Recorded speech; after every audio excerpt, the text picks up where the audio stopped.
Welcome to the Old Time Radio Westerns. I'm your host, Andrew Rhines, and let's get into this episode. This episode is going to be Frontier Town. Originally aired sometime in 1949, and the title is Five Gun Final. Frontier Town, the saga of the Roaring West.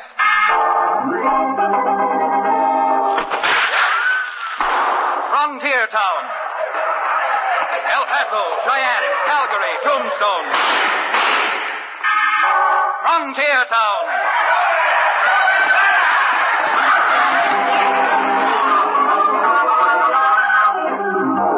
Here is the adventurous story of the early West, the tamed and the untamed. From the Pecos to Powder River, Dodge City to Poker Flat. These are the towns they fought to live in and lived to fight for. Teeming crucibles of pioneer freedom. Frontier Town!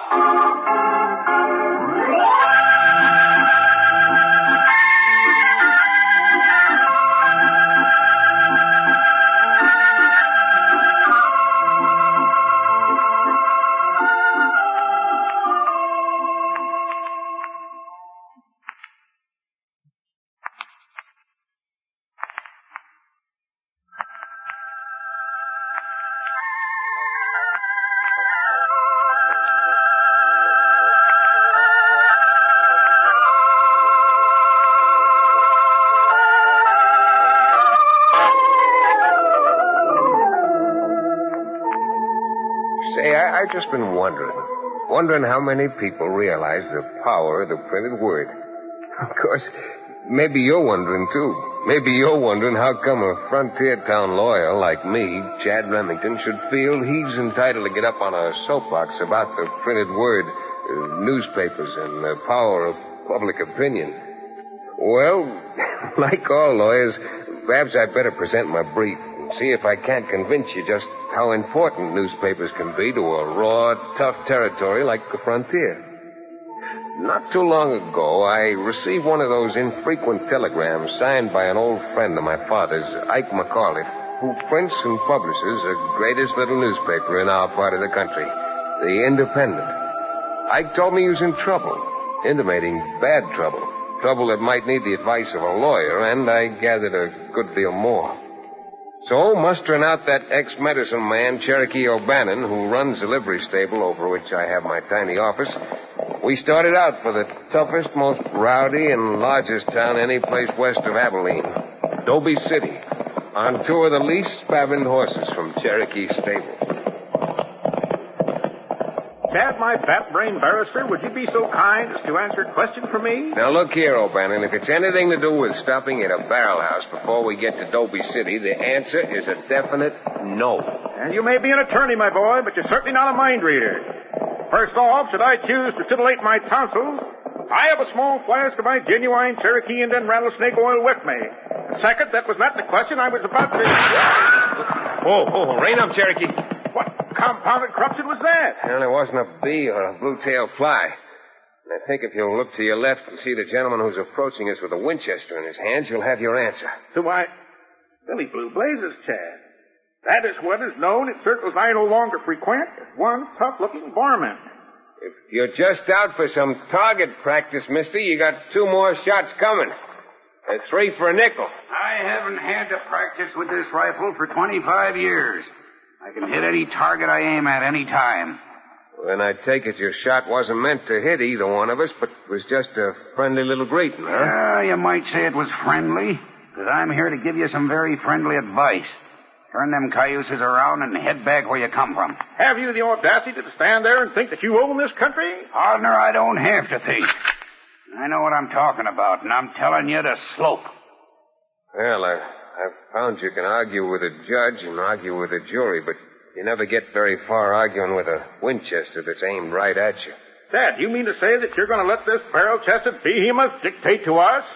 No, Cherokee, I mean I'm going to see that rifle barrel gets pointed somewhat... Dad, that was his story. You bulldogged him like a yearling calf. Friends, you better let go of that rifle before something snaps. Now, get up on your feet. Remington, now you are in trouble. Remington? You hear that, Cherokee? This wasn't an accident. He was waiting for us. You try going to Doby City, and you'll find other people waiting for you. The doctor and the undertaker. I'm afraid we won't need either one of them. I carry our embalming fluid right along with me. Who sent you out here? Who put you up to this? Well? Doesn't he sound as dumb as he looks? I'm waiting for an answer. And you got an awful long wait coming. Because I ain't... Hey, look out!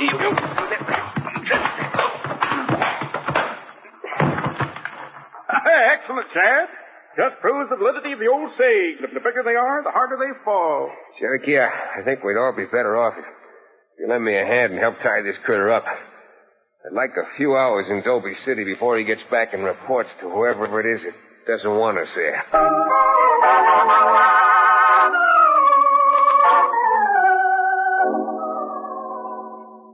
It didn't take us long to get to Doby City after that, and to find Ike McAuliffe in the office of the Independent. Ike's story was a strange one. Strange and mostly baffling. Chad, I know it doesn't make any sense, but that's the way it is. This other newspaper, this new one, isn't too far from putting me completely out of business. Cough, I can't understand how this other paper... What's its name again? The Doby Democrat. I can't understand how the owner not only can get these news items that you say are yours exclusively, but after getting them, how he gets them printed and his paper published before you do. If Ike knew the answer to that, Cherokee, I'm sure he wouldn't have telegraphed to me. Now, take the cattle prices that I supply every week. I started that several years ago, and it's a costly proposition. However, in cattle country like this, it's a real service to my readers to know what the prices are in Omaha, Kansas City, and the other big markets. Certainly is. Tells the ranchers where they can drive or ship to get the most money for their stock.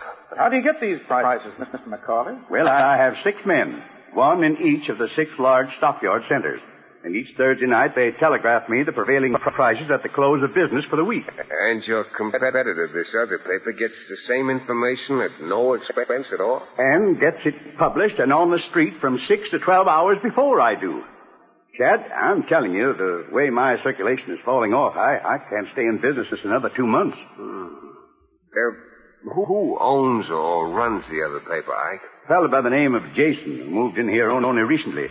And at the rate he's going, will end up controlling practically everything around here by the simple device of influencing public opinion any way he wants it to go.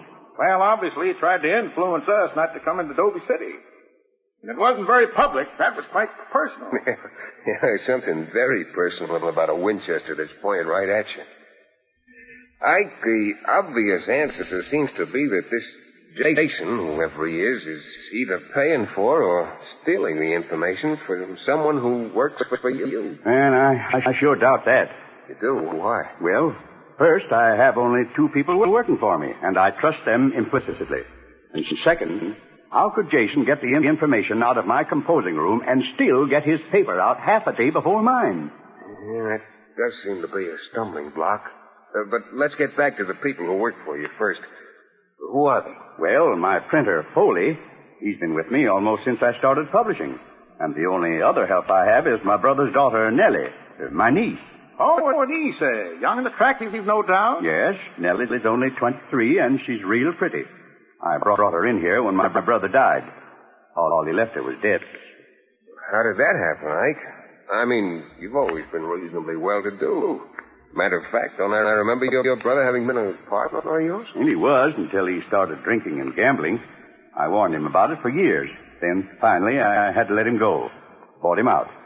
But when Jim died, I felt the thing to do was to take care of Nellie. Mm-hmm. Are you willing to try a little experiment, Ike? This being Thursday, it's the day you get your telegrams from your stockyard correspondents, isn't it? Yes, the wire should be coming in any time now. Well, then, what I'd like to do after the telegrams get in is to change the prices before you turn them over to Nellie or Foley, or whoever it is that takes charge of them. Change the price? That's right. And if there is a leak here, Jason will get the wrong information and print it in his paper, which won't do him any good, and will prove to us that the leak is here somewhere in this building. Well, I didn't telegraph you not to take your advice, Chad. So if that's what you want to do, I'll string along with you.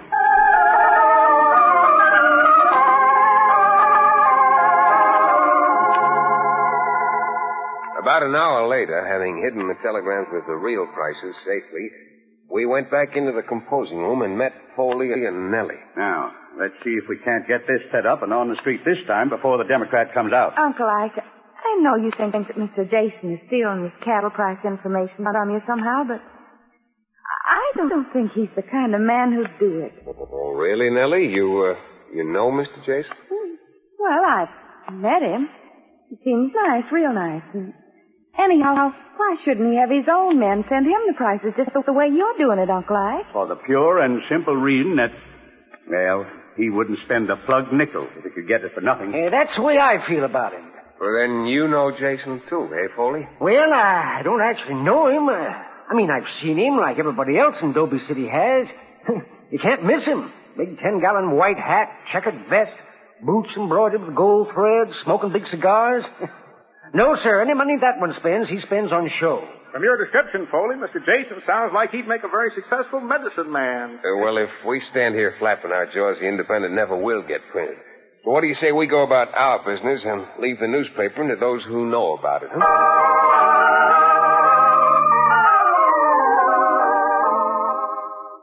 As soon as a reasonable time had elapsed, I left Cherokee at the hotel and walked down to the office of the Doby City Democrat. I wanted to get my hands on a copy of their paper. I walked in and up to the counter. There was a man seated at the desk with his back toward me, engrossed in what he was writing. From the loud plaid shirt, I gathered it was Jason himself. There was a small stack of newly printed papers on the counter, and as long as the man in the office hadn't noticed me, I picked one up.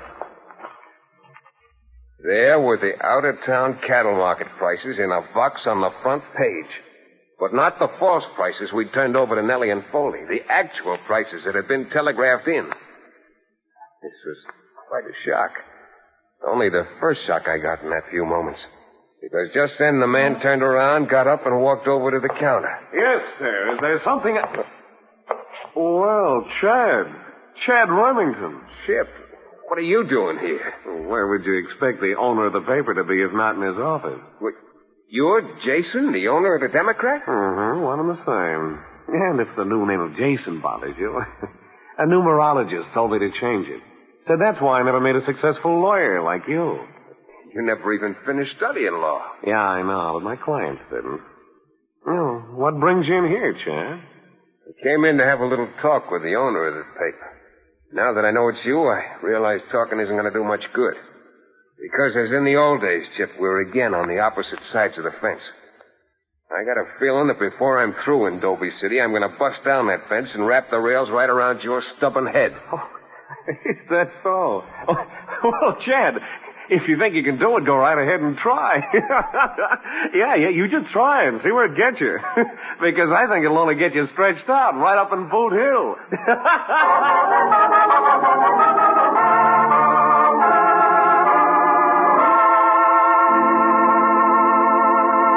We'll return to the second act of Five Gun Final, our exciting frontier town adventure, in just a few moments.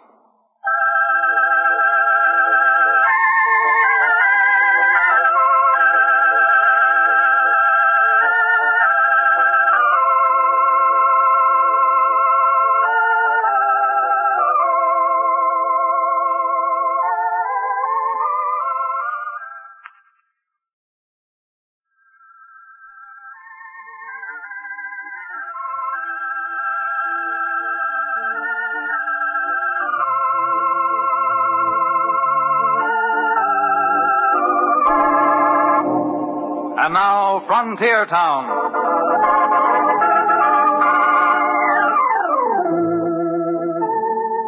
I found it pretty difficult to explain the genuine feeling of shock I suffered in finding Chip, the owner of the opposition paper. Not only did it make the job a little distasteful, but, well, knowing Chip, I knew he was slick and smooth and capable. Of course, that was only part of my frustration.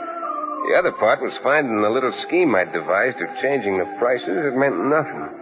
That Chip Jason's paper had the true and accurate cattle prices neatly boxed on page 1. My first impulse was to walk out of the office with the half-meant warning I'd given Chip and let it go at that. But I couldn't quite bring myself to it. I hadn't seen him in about 10 years. Not only was there a lot I wanted to say to him, but a lot I wanted him to remember. You ought to sell your Blackstone and law library and go into the publishing business too, Chad. You can have the men who make the laws. When you're a newspaper publisher, you're the man who makes the men who make the laws. You haven't changed a bit, have you? No, praises be. That is, I've gotten a little smarter, I think. My philosophy of life is actually just what it was when we were studying law together. Yeah, I remember. That's how you got your nickname, too. Chipper. Nothing ever bothered you, not even your conscience. How could my conscience bother me? I never had one. No, I guess not, or else you couldn't do things like this. Publish these stockyard quotations. Why, those quotations are the backbone of my success, a real public service to my readership. I wouldn't care if you bought the news. Oh, but I do. I pay a good price to get that cattle information. Don't lie to me, Chip. I'm not lying. I don't like to be called a liar. No real man does. You keep that up and you'll find out how real a man I am. You're the last man in the world I'd want to look at over the barrel of this. But if it comes to a showdown, well... You'll be making a mistake, Chad. I'm a pretty influential gent in this community. Too influential to trifle with. But not quite influential enough to make me quit this case. That's up to you. Entirely. Especially if McAuliffe has enough money left to pay your fee. I'm not worried about my fee. Well, if the old man does run out of cash, he's still got that niece left. You know what I mean. You better get out of here, Remington. Get out, and fast. And you better learn to talk like a gentleman if you remember how. Goodbye, Chad. Let's just make it hostile a Waco. And in case you don't remember, that means goodbye for now, but I will be seeing you again.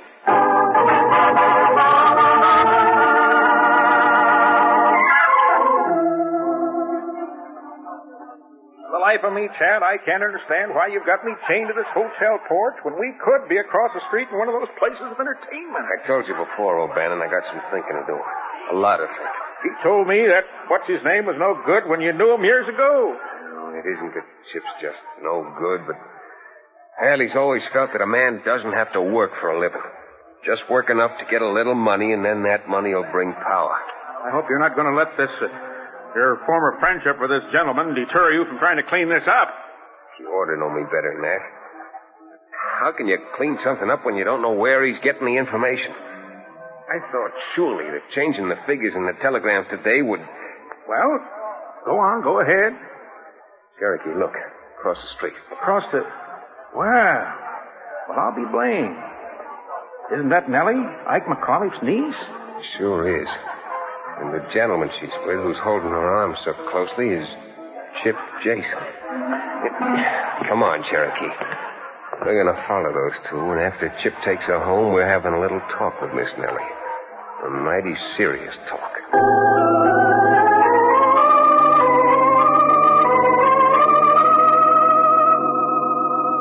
I don't care what you say.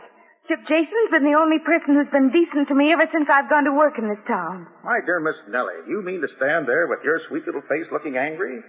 Tell me you think it's wise to consort with someone like this Chip Jason after all your Uncle Ike has done for you? Uncle Ike. The only thing he's done for me is to make me work for the money which really belonged to my father anyhow. Doggone it, Nellie, you shouldn't even think things like that, let alone say them. What right have you got to tell me what to do? Uncle Ike or not, what I do with my life after I get through working for that $12 a week he so magnanimously pays me is my own business. No one's life is their own business, Nellie, particularly when there's a sharpshooter like Chip Jason involved. Now, if you'll... Leave me alone. Do you hear me? Leave me alone. That girl's got a temper. Certainly didn't want to talk about it, did she?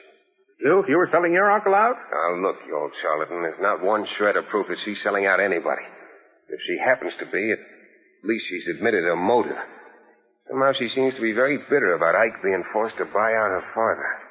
Well, then... If Jason is getting the information from Ike's composing room, it still leaves Mr. Foley to check up on, if we want to be positive. Foley? How do you propose to do that?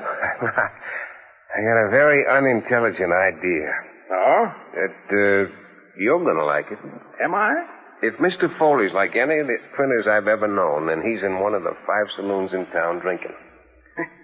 Why didn't I become a printer? So I'm going to advance you $10 and turn you loose to find Foley and buy him some drinks. Hallelujah. Tonsils, curb your impatience. Sucker is at hand. I said to buy drinks for Mr. Foley. You've got to abstain yourself so you'll be able to pump Foley for whatever information you can get out of him. That, sir, is not only placing Satan behind me, but in front of me and all around me. And hero that I am, I'm no man to fight off 8, Satan. Now, you better do as I tell you, Cherokee, because if you start imbibing, your head'll be so big in the morning I'll have no trouble hitting it with both of these fists. Now, go on, and don't drink anything but the chasers.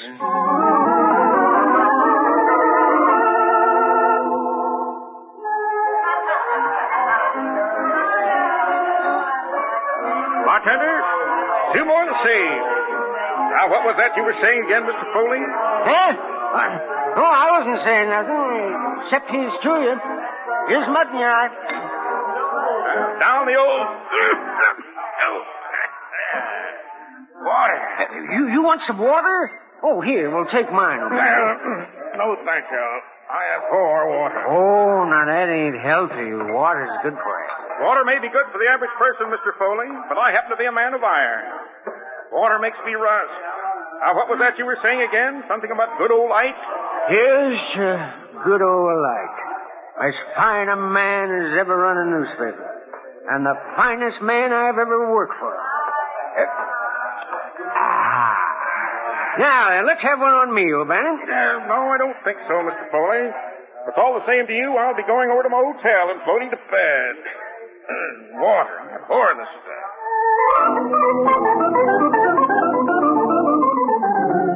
Well, I may be amused now, but I certainly wasn't then. In the first place, it was a little disconcerting to learn that Foley loved Ike like a father and had no motive for selling him out to Chip Jason. And second, after 6 glasses of water and 5 drinks of good bourbon slyly spilled in the brass receptacle at the bar, Cherokee was no man to share a hotel room with. You know what they say about a woman spurned? Well, Cherokee had a fury that was much worse. And something else, Mr. Remington. Just for what you made me submit to, starting the first of the month, I'm raising your rent $5. Oh, go on, you old fraud. That sublime sense of self-sacrifice you're enjoying is making you feel so holy that even a teetotaler like me can't stand you around. I should get Satan behind you and help him push. Now, are you sure that's all Foley said? I have never been more cold sober in my life, and I assure you I've repeated every word he said verbatim.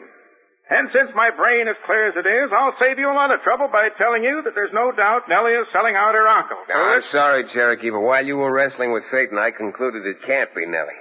Can't be? Nope. 30 minutes after we gave Nellie the cattle prices to set up, Chip's paper was printed with the accurate information. There's only one way that could have happened. That Chip had access to the telegrams before I got them. Can this be possible? Well, we'll soon find out. Because in your precarious sober state, you're taking a horse and riding over to Acacia Springs. Acacia Springs? Acacia Springs.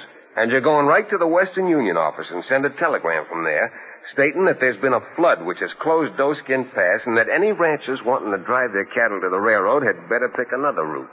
What do you expect to accomplish by that kind of a telegram filled with misinformation? I expect to wind this thing up by tomorrow and get back home where I won't have to occupy a room with you moaning like the ancient mariner. Now go on, Cherokee. Get going.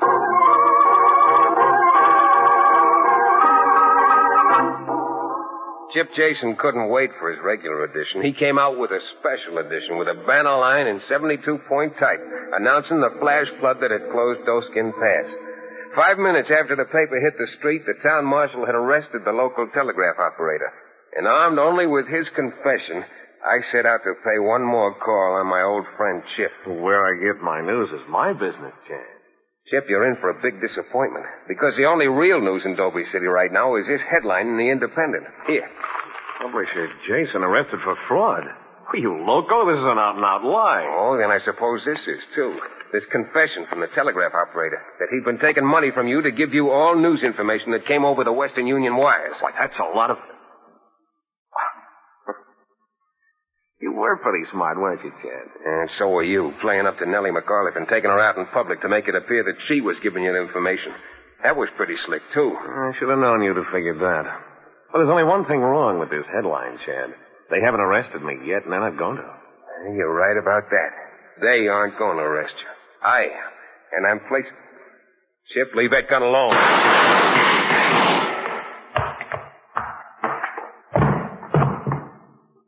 Sorry you made me do that, Chip. You went for your gun first. I know you're aiming me, Pat. You said you were going to wrap that fence rail right around my head. The only thing you hit were my stomach and shoulder.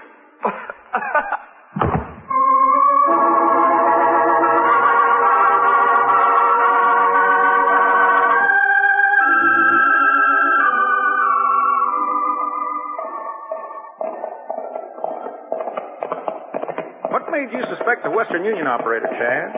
I was bothered about how Chip got the news so far in advance of the time when Ike got the telegrams. But what cinched it in my mind was remembering what happened to us the other day on the way to Doby City. You mean about that gun toter who tried to warn us to go back home? Exactly.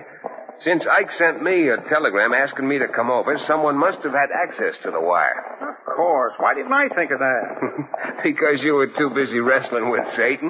Well, now that it's all over, I suppose there's no harm in telling you that I wrestled with him and won the bout. But I did it with a little trick. Oh, so? What trick was that? Well, Satan got me down once and knocked the wind out of me. Knowing I needed some stimulation to win the bout, I took 3 small slugs of bourbon while he wasn't looking. Then I got up and threw him horns, hoofs over hoofs, and right out of the ring. What? The dickens you did. The devil I didn't.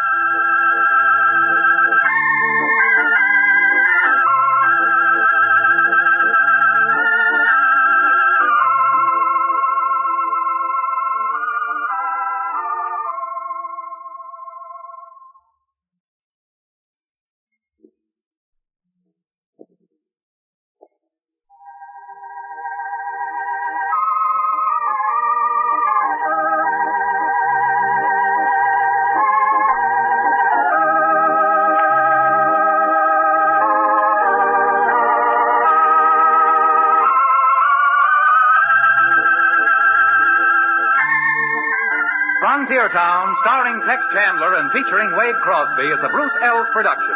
Story and direction by Paul Franklin. Music written and played by Ivan Ditmar. Be sure to be with us again same time next week for another fine action-adventure story with your favorite young Western star, Tex Chandler. And now this is Bill Foreman to tell you that Frontier Town came to you from Hollywood.